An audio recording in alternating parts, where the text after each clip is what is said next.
was pretty grim in Northgate, Brisbane, and I don't remember really all that much about it, except that I was waiting for a phone call from a language college. I had walked to this language college sometime in November, I think. It was on Edward Street. I'd walked in, and I remember asking if there were any vacancies. It was the time of the boom in students from Asia. They were everywhere to be seen in Brisbane, and language colleges were opening up everywhere. I even considered opening my own later. I was received by a very busy lady whose daddy owned the college. I had a sort of interview with her for about 40 minutes on the spot. That was it. I never heard from her again. I don't know whether she was a teacher or not. I suspect not really.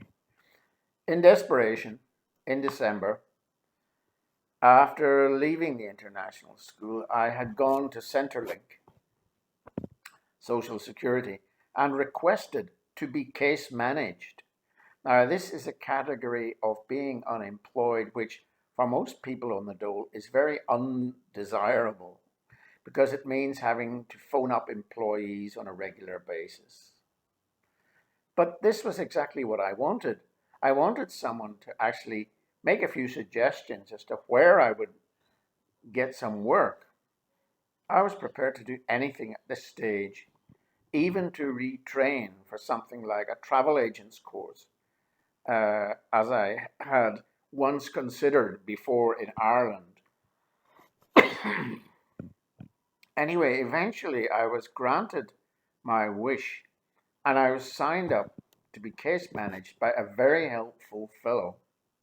I'll say again that I found all the government organisations with whom I had contact in Australia in those days, in my hour of need, to be very helpful. Try as he might, though, my case manager could not understand why I had not been able to get a job. Well, at least we were on the same page on that one. I told him about walking the streets of Brisbane and interlanguage colleges. Oh, he said, I know someone who's the director of one of those in the city. I'll give her a ring. So this is just the sort of help new migrants to Australia need. If you arrive here in a boat in dire straits, help is available, but anyone else is left to fend for themselves. So anyway, he made the call, and the conversation went on, and I thought, well, this sounds like I might be in with a chance here. Eventually he said, well, she says she knows you. I realized it must have been the same lady whose daddy owned the college, and she was to give me a call in the new year. Great, I said. Then I asked him, why hadn't she called me after my last interview? And he said rather sheepishly, she said she didn't like your clip-on glasses. Oh, of course, I said. I should have known, I said to myself. Silly me for wearing clip-on glasses. Well, I remember I'd bought these rather expensive clip-on glasses for the drive up to Brisbane from Melbourne. They were the old style, which you could hinge upwards into a horizontal plane parallel to the ground when you didn't want to use them. They actually had the effect of making the wearer resemble Mickey Mouse. Well, she must have thought so anyway. That's perhaps why she didn't give me the job, or at least so she said. Another farcical interview in Australia. Anyway, the new year came and I was called one night by the very same lady, as promised, who wanted to know, could I start the next day, of course. Well, most of the people in the ESL, quote, industry now seem to have this last minute mentality. Very different from the regular high school in the mainstream. But anyway, desperate as ever, I of course said yes. I arrived into work to be given a bunch of papers 5 minutes before the class and told to teach. This was typical of ESL colleges. Anyway, I survived for a few weeks, learning a few tricks of the trade, I suppose. Then they appointed a director of studies who immediately invited herself into my class. Her comments on my teaching were clumsy and unhelpful. I took the hump, basically went home and never returned. I had lasted a month. Another dramatic departure. This was my first, but by no means the last experience of the bossy Aussie director of studies. There seem to be many of them everywhere in the ESL industry, and I have suffered under many more since. Now, this next session takes a different direction. This is to do with Birwa. Now, in April 1995, right, completely out of the blue, I was on the dole again. I got a phone call from Education Queensland, Sunshine Coast office. Now, I'd registered with the government as a science and as an English teacher. And that was a very expensive and lengthy waste of time, that whole process. Anyway, the head of Birwa State High School wanted to know if I was interested in teaching Spanish at his school. Well, I was very surprised, but agreed to go to an interview with himself and the language coordinator the next day. As usual, the interview was yet another farce. He asked me a whole lot of questions based on the Queensland curriculum for Spanish, about which I was understandably clueless. This was Australia's not so subtle way of making sure outsiders didn't get selected at the interviews. After a while, I felt like terminating the interview as it was going so badly, and I said to him, actually, I think we're wasting our time here. I said, I can't answer any of these questions. Not at all, he said suddenly.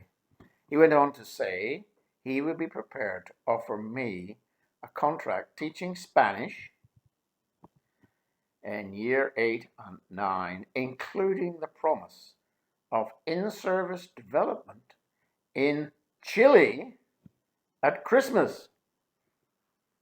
Could I start on Monday? Well, off we went. The buildings were beautiful at the school. The staff were okay. The problem was the students. They were awful. I had one year 8 class, which was truly horrendous. On the first day, I spent 5 minutes getting them to sit down, and then spent the rest of the class giving them rules and establishing expectations. And I got nothing whatever done in the way of teaching. The second day was even worse. I couldn't get a group of 5 yobs at the back to even sit down. They were all calling out to each other and laughing and whistling. And after about 5 minutes, one of them decided to up the ante a little bit by shouting out to me, "Hey, foreskins, are you Irish?" Yeah, that was my second class. I'd been told by the deputy head not to accept any bad language under any circumstances. So I reported the incident. Big mistake. The result was the principal sent in the counsellor with me to the next class. No explanation. It was bedlam. The kids played up even more with him there, and he must have dobbed me into the principal, because the next day I was called in by the principal and he told me he was withdrawing his offer of the job, and he thought that a man of 20 years' experience would have been able to control the students. Anyway, this was yet another disaster. By this time, my self confidence was shattered and my career was in ruins. I stole home to re sign on the dole again. Now, the next section goes on to Lorraine Martin College. It's difficult to know how I regard this next phase. I suppose if the graph descended sharply between Colombia, through Mexico, through Dubai, through Ireland, and through Melbourne, I might say that it started to flatten out or bottom out at Lorraine Martin College. I did spend almost 6 years at this language college. It was a bit like being in a retirement home. The work was very pleasurable and without stress most of the time, except perhaps at the very beginning and the very end. The problem was that I, unlike most retirees, had to support 4 dependents on $32 per hour, and the money was, very poor. I didn't even realize this for most of the time I was there, that it was so poor. It just shows you how money unsavvy I was. Towards the end, when I was working 5 days a week, I was getting 38,000, but that was only for the last 3 years. Anyway, I started at Lorraine Martin College when I got a phone call from a very nice English lady. And she asked me, was I interested in an interview? And I said, yes. I was hired, as they say in the US. She said the working atmosphere was very good, and she was right in that respect, certainly at first. You could sense the atmosphere was completely different from the other place. My confidence was at a very low ebb, and I only signed on for the 2 days a week. I wanted to be sure that I knew what I was doing before I committed to more time. Anyway, the lady, Pauline, I remember her name now, was very happy with everything. Of course, I was earning less on 2 days a week than I would have earned on the dole. But my pride would not let me continue with the dole, and I had to claw my way back into the system somehow. I had to rebuild a new career entirely, in fact. My days as a science teacher, administrator, and manager in international schools were finished as far as I was concerned. I started with the high school students, which I did not actually want to do. I had enough of recalcitrant teenagers by this time. However, the non-Anglo-Saxon teenagers were much better than the Anglos. After a month, I felt confident enough to go to 3 days. After a few months, I went to 4 days. And at the end of 1995, we had a visit then from an old friend in Mexico, an Englishman and maths teacher in Mexico with whom I had taught in Greengates in 1987. He'd been a solid colleague and a great friend. I don't think he quite realized, though, how bad our situation was financially. But it was so good to see him. He loved the visit too, and we struck up a good friendship. And he struck up, I should say, a good friendship with the boys. I remember him saying that Sergio had a remarkable talent for maths, and he was only 6 at the time. At the airport, it was an indication of my emotional state that I felt an acute sense of loss as he departed the plane for Mexico. It had been so long since I'd been able to chat to another friend apart from Maria, who, I should add, had single-handedly kept me together for the previous 3 or 4 traumatic years. Then, 1995, it happened, November. I was teaching in class one day when another teacher came to my classroom to say there was an urgent phone call from Maria. She told me the sad news that Dad had taken ill and died. That evening, I spoke to my brother, and I explained to him that I would like to go to the funeral. This would not be possible, he said. He'd already arranged it. I was upset that it was assumed I would not be able to go to the funeral. However, my brother knew that we did not have much money and we didn't have enough to fly to Ireland. So he kindly paid for us all to go at Christmas. I've always been sad that I couldn't get to the funeral. I was quite shocked by Dad's death.